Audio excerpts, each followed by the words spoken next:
मैं आपको चीकू के बारे में बताऊंगा। ये वाला चीकू जो है ये मेरे पास अमानत है उसामा सईद साहब की, अल्लाह ताला उनको सेहत तंदरुस्ती दे।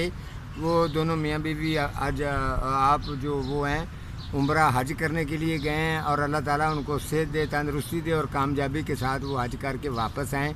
ये पौधा उनका है, तो इसके ऊपर मेरी ये डिटेल रहती है कि मैं फ्रूट फलों वाला पौधा जो है वो पूरी कोशिश करता हूँ कि उसको रेडी करके उतारूँ और आप लोगों को चेक करवाऊँ कि मज़ीद फल ऊपर ही इसका पक जाए तो उसका कुछ मज़ा ही और होता है।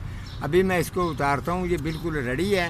तो और इसका आपको जायका भी बताऊँगा। ये लें जी, बिस्मिल्लाह करते हैं, फिर ये अच्छी तरह से जी चेक कर लें। बिस्मिल्लाह जी, ये लें, ये आपके सामने ये बड़ी आसानी के साथ मैंने इनको उतार लिया है।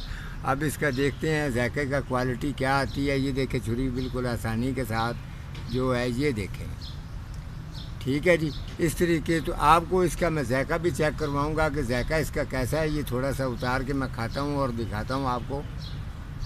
वाह जी वाह, बड़ा ज़बरदस्त है जी। आप घरों में फ्रूट और फलों वाले पौधे लगाएं और मज़े से खाएं। आज का हमारा इतना ही प्रोग्राम था, तो मिलता हूँ किसी अगले प्रोग्राम के साथ। तब तक अल्लाह निगहबान।